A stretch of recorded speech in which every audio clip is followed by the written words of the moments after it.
So day two of Trig word problems, nothing really has changed. Still some with pictures, still some without. You still have to read the problems. Some of the vocabulary that you worked on before was angle of elevation. That's where something is looking up, or you're going up to something, and then angle of depression would be if we were looking down on something.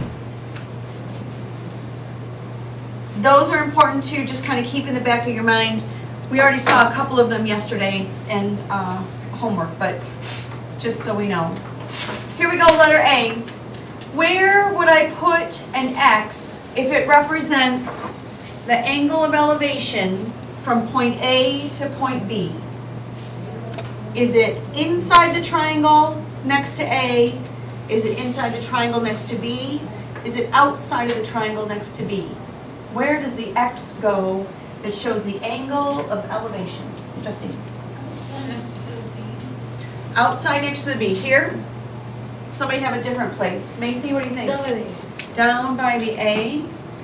Anybody, Alex? In between both of them. We want an angle.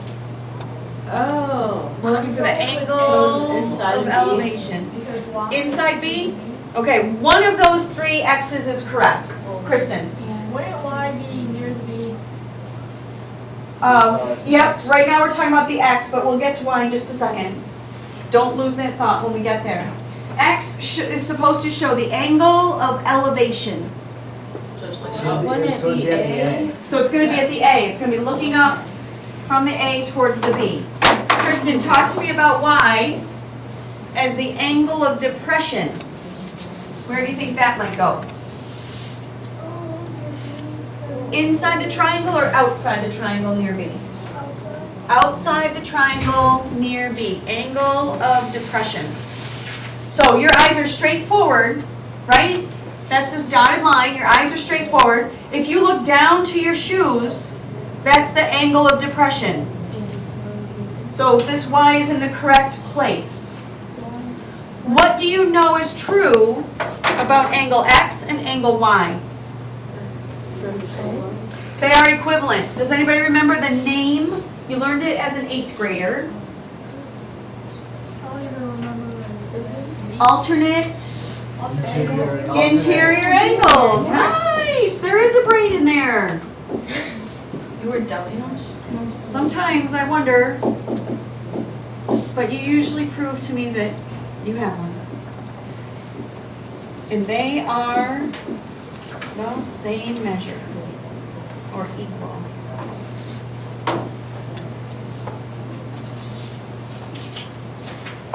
You may have used that in last night's homework with the elephant and the lioness problem. You didn't have to, but you could have. Okay, so something cool about angle of depression, angle of elevation. They end up being alternate interior angles, which make them congruent. Moving on, please, to number 2. We have a flagpole that's making a shadow. We need to find, what are they asking for? An angle. Ding, ding, ding. What are you thinking? So there's the bottom. Looking for an angle? Inverse. Very nice. All right, so this is the angle we're looking for. Angle of elevation, you're right, it goes in the bottom. This is our X.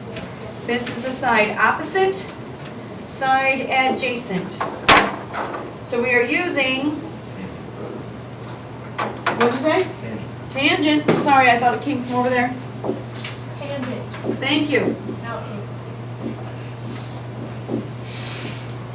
So in your handy-dandy calculator, you're going to do tan -1, parentheses, 30 divided by 52. Go ahead, try it. Pay attention to your rounding. 30. I'm at 30. Pay attention to what your the heck are you rounding. doing? Yes. Pay attention to your rounding. Yeah. Oh, is it 30? It is. I already said that, but that's okay. It's nice when other people come along for the ride. Being a third wheel. More the merrier. Moving on to number 3. Maria is flying a kite on the beach. She holds the end of the string 4 feet above the ground and determines the angle of elevation of the kite to be 54 degrees. If the string is 70 feet long, how high is the kite above the ground to the nearest foot? Well, they gave us a picture, but I don't see a right triangle in there, and they certainly didn't label any numbers. I do. So, I guess we better go back and read. Maria's flying a kite. Great. Holds the end of the string 4 feet above the ground. Where does that go in the picture? Where does the 4 feet go The bottom. in the picture? The bottom of what? At the ground. By the dog? No, Right right underneath the eye. Right underneath her hand, like her, the string. Right underneath her hand. Her hand down Oh, never mind. is 4 feet tall. 4 feet high. Well, we have to determine how high the kite is. So if the kite was all the way at the ground, then that would be different. Now it's 4 feet. She's adding 4 feet to the height of the kite. Angle of elevation.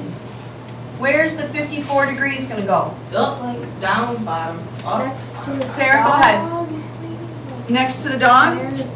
Like, you know, Fire. like, yeah, That's what I but was like, saying.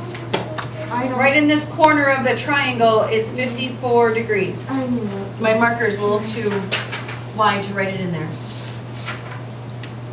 The string is 70 feet long. That is the hypotenuse of the triangle I drew. So this is 70, and Macy's identified it as our hypotenuse. What do I have to find? The angle of elevation. I'll say it again. Well, we know the angle of elevation is 54, How high it is off the ground. but how high it is off the ground, so we need this height right here. The nearest foot. Add it to the floor. Thank you. So we're gonna pretend like we just have the triangle to deal with. After we get our x value, then we will be adding a 4 to it. Ready, set, go. What trig function are we using? Sine. Sine 54 is equal to X over 70. x over 70.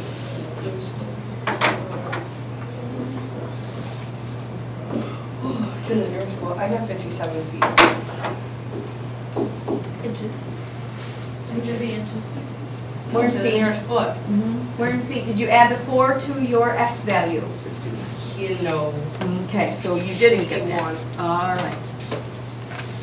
So we get 56.6.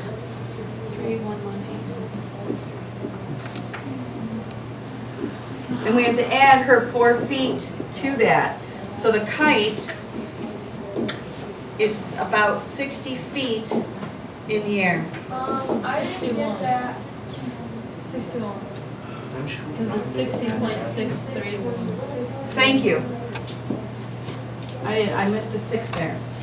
Thank you very much. We forgive you. 61.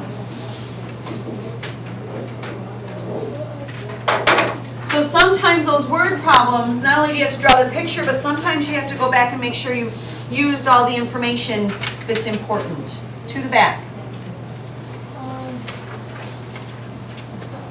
I'm going to skip number 4 for right now. If we have time, we'll come back to it. I want to talk about 5 for sure.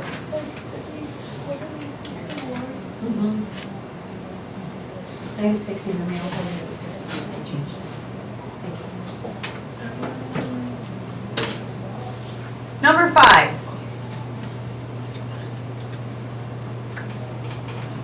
A tower is located 275 feet from the building in the figure shown below.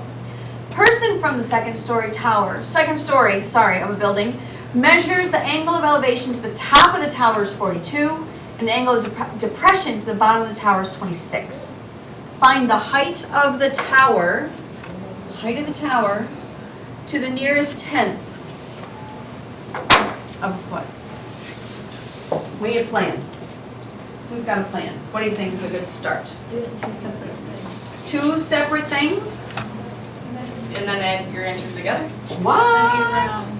So, can you help me with what 2 separate things I'm supposed to be finding, seeing? have to. Yeah. Sine 42. Where's the triangle? I'm asking, where's the triangle that I'm Oh. using? Right there, You take the 275. and then right there. There's Or one, that one. and down, yeah. Okay. And then the other one. Oh, that's pretty. So two separate right triangles are there. Yep. Okay. And we're gonna use, do I use that 275 for both of them? Yeah. Okay. Is that the hypotenuse? No, No. it's the, Height. what, or the. Height. This distance here Yeah. is That's what I had. 275. Okay. So we had two problems, and then what do we do after we find?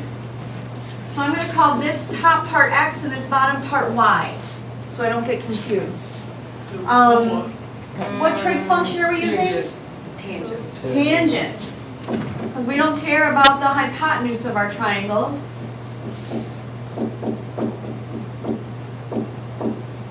So that's one of our problems to solve.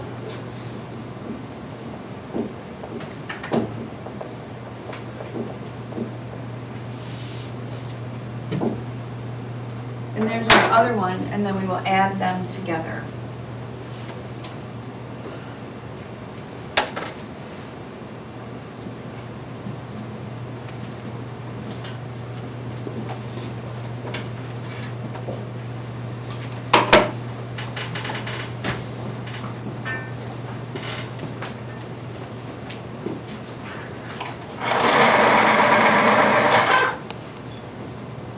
Are you at 382? I'm at 381.8. I don't see anything that you have on your paper, so I don't know what you did. We are rounding to the nearest who? 10th, so we should have a decimal.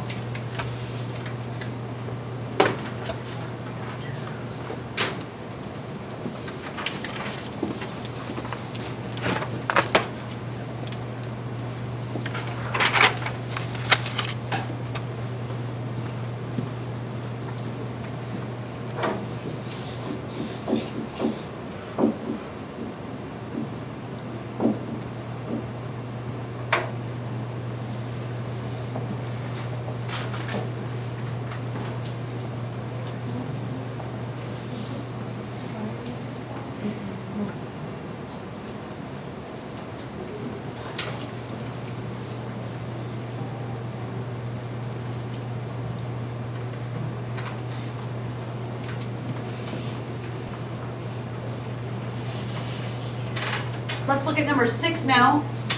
Similar to number 5, similar to the blimp problem that we just did on your homework. Number 6.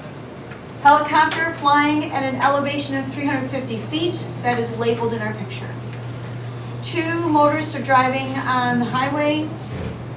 Angle of depression to one car is 37. Angle of depression to the car is 54. Do you see the angles of depression labeled there? 37 and 54, okay? Where else could we put a 37 if we wanted to? And then corresponding angle. On the alternate interior angle, yes. Yeah, that. 37 can go over here, and 54 can go over there. Good. Do you see two right triangles? Yeah. Okay, just like in number 5, you're going to solve them separately, add them together, and then you're going to round. We're rounding to the nearest foot this time. So,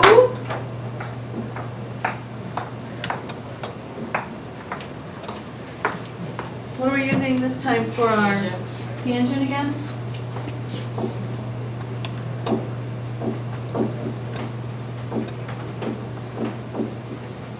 What do we do when x is in the denominator?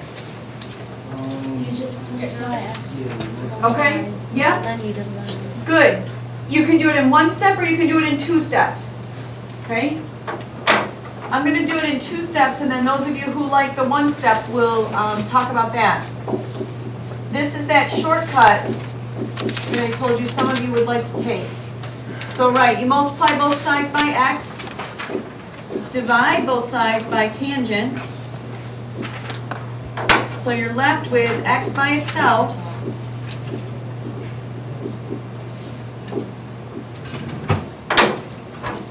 May I have your eyes for a moment, please? Go ahead and finish writing your thought and then give me your eyes. I want to point out the shortcut for those of you who might want to use it. If you look at where the x and the 37 are in the original problem, sorry, tangent of 37, and where x and tangent of 37 are in the work done to it, the shortcut is just trade their places. Okay? And that is a divide by.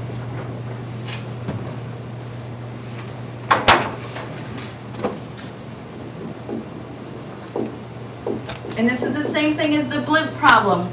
Get your answers, add them, and then round.